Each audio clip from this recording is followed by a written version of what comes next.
Welcome, everybody, to the next episode of the Cannabis Review. I'm delighted to be joined on this episode by Greg Kunin, who's a co-founder of Cannabis Technology House over in Israel and Tel Aviv. Greg, how are you keeping today? I'm doing great. How are you? I'm very well. Thank you very much, mate. Thank you very much for taking your time to come on. So you've already had a wealth of experience in the industry from being a product director of product at Altria already. Can you maybe give everybody a quick little overview of how you got to where you are with the company you're in at the moment, Cannabis Technology House? For sure. I joined a company, an Israeli company that was called Green Smoke. They were in the e-cigarette space. That company later on got acquired by Altria, which is the largest tobacco company in the United States. And we really focused on innovation and creating new products, ways to help people convert from combustible cigarettes that are the most harmful to products that are reduced harm. And a few years ago, me and a few colleagues saw what's happening in the cannabis space, and we decided that we want to be entrepreneurs for this opportunity, not employees.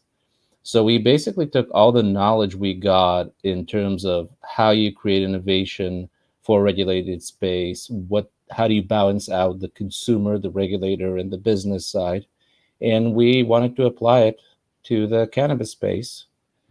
And that's basically how we came up with our product. It's named Cube. It's a heat not burn product.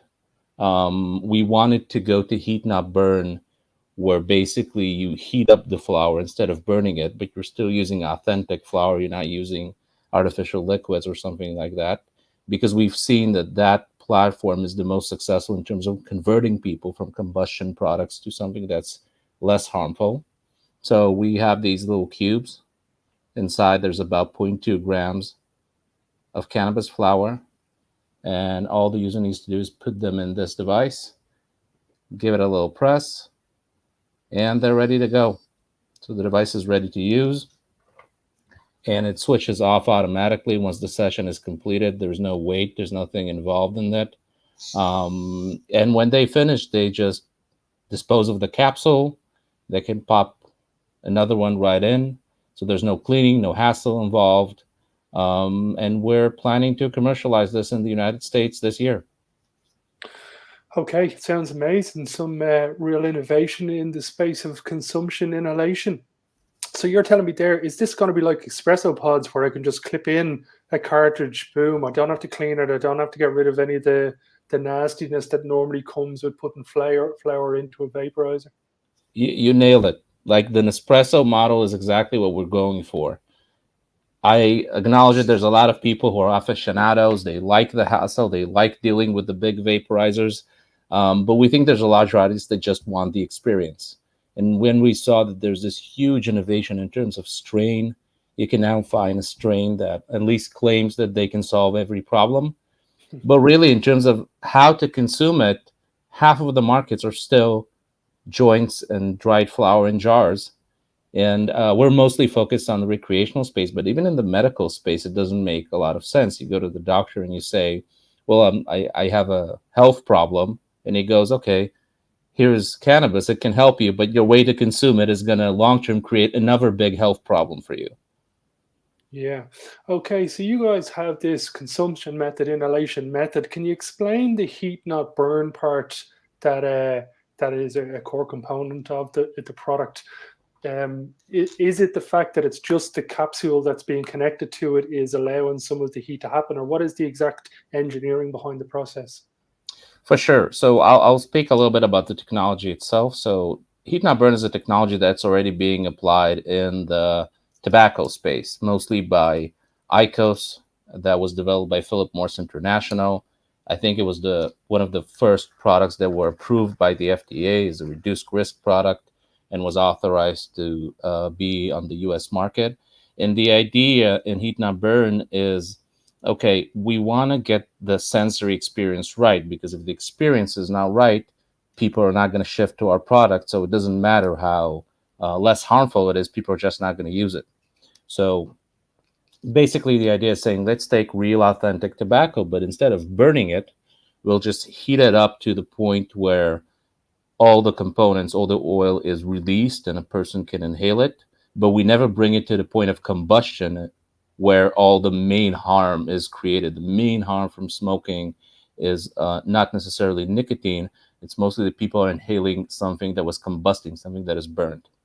So our logic was we wanted to apply the same technology in the cannabis space, but in a smarter way, because it has been applied through vaporizers like Pax and Mighty and Crafty. And the main issue we saw there is really for the consumer, you spend a lot of money. They're not cheap, the devices. And then basically you work for the device. The device doesn't work for you. You work cleaning it all the time. And then you get to a point where it doesn't matter how much you clean it. The experience is not the same as it was in the beginning. Also, not great for regulation. We saw that in nicotine, the open tanks that are defined by the FDA as open systems, they basically told retailers that if you sell this, you'll need to apply by the same standards as the manufacturing. And we saw a lot of kind of vape stores go out of business because they just couldn't comply. And also, bottom line, it's not good business because you spend all these efforts selling people this expensive device, but then you can really offer them your own flower. So we wanted to solve a couple of issues. One, what we did, we moved the heater from the device. So what you would see a lot in Pax and Crafty, you have a very large device and there'll be like an oven inside. We moved it to the consumable. So each one of these capsules have their own little heater that allowed us to significantly reduce the size of the device. And also the consumer is getting a fresh experience every time because it's a fresh heater every time. And it also took away everything that has to do with cleaning. So really, we wanted to create something that's 100% focused on the consumer. He doesn't have to clean anything. All he needs to do is charge the device, pop in a capsule. Good for business because it's very kind of classic razor and blades model. And it also good for regulation because we know exactly what goes inside every capsule. We control it. It's very easy to measure how many were sold and so on and so on. Yeah, no, the more you kind of picture in your mind, the more genius it is. And you can see a future where instead of going in to buy 20 cigarettes, you're going in and selecting from cartridges that have different flower and different various cannabinoid and terpene profiles in them. So if you're a Silka blue smoker at the moment or a John Player blue smoker, there'll be a relevant strain and application to pop into your own individual consumption. Exactly, and it's very similar to what you said with the Nespresso Association. You look at the capsules, and you know that the brown one is stronger and the green one is decaf. So long term, that's where we want to get. So another big component we integrated inside this, it's a technology called topography. It basically allows us to know when did the consumer take a puff, how long was the puff, and create kind of the ideal temperature profile for each strain. So later down the line, what we want to do is basically, let's say you buy a red capsule and that's a certain strain of THC, and you know what the effect is. The device would recognize the capsule and automatically adjust the performance setting of the device. So again, really going taking as far as we can the strategy of the consumer doesn't need to do anything. This is the experience for the consumer, while at the same time, obviously making sure that it's something that can pass for future regulations and something you can build a scalable business on. Yeah, because I think you've got, regardless of what consumer bracket you fit into as a cannabis consumer, you're going to have your at home smoking profile, your traveling smoking profile, your profile with your friends. So I think that device can fit into a number of different scenarios, not trying to overtake one or the other. They all have a place in the ecosystem. Absolutely, and there's always a story I tell when people try to better understand the uses scenarios, and I say every person who have kids, they know that there's a time, and it's right after your kids go to sleep, and it's right before you collapse because you're exhausted, and then that point of time you would like to relax, but not to the extent that if your kids wake up, you're not really able to deal with that. So that's how the idea of really working in cubes that have a very small zero point 0.2 grams inside of them came to mind. So how do you decide if your tea or coffee is sweet enough? You put a sugar cube inside and you taste it. And here we basically took the traditional joint and just broke it down to 5 cubes. And you can decide if you want a fifth of a joint, 2/5, or you want the entire experience.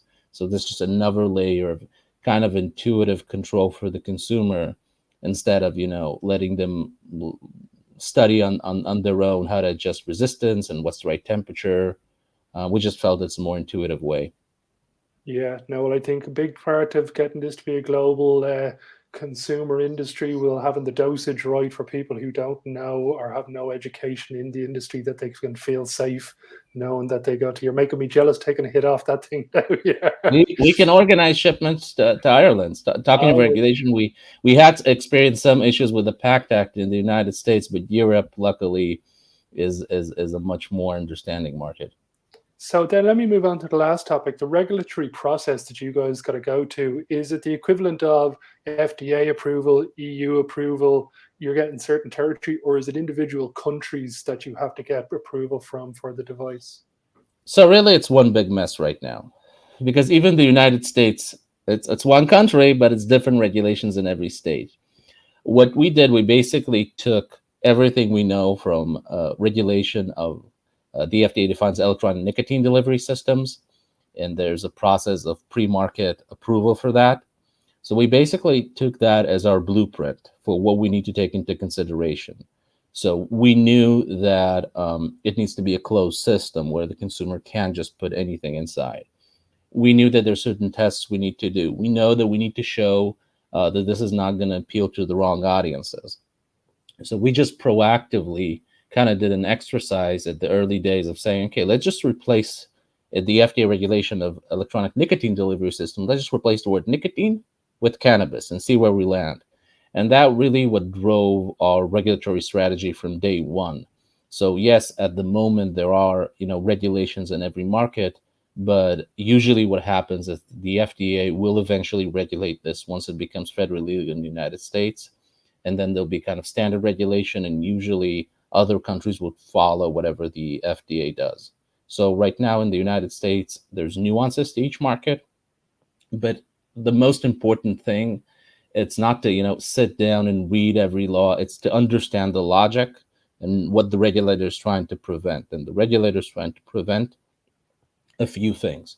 One, and the most important thing, is that this is used by the target audience, that you don't end up in situations where some e-cigarette company landed where the marketing basically kind of jeopardized the entire business because they intentionally or unintentionally reached the wrong audience. So that's one. The second one, you need to make sure that you know what's inside and that that's consistent. And then most importantly is that people are really going to move from a harmful product, which is combustion, and it's no different from cannabis. But basically, for nicotine, the FDA has a spectrum of harm where not smoking is obviously the best, and a combustible cigarette is the worst. You need to show that your product is going to help people move from something that is more harmful to something that is less harmful, and not just going to, for an example, have them use both joints and a reduced harm product. So the idea is to really show conversion, which was also one of the reasons we felt heat not burn is the best way to go.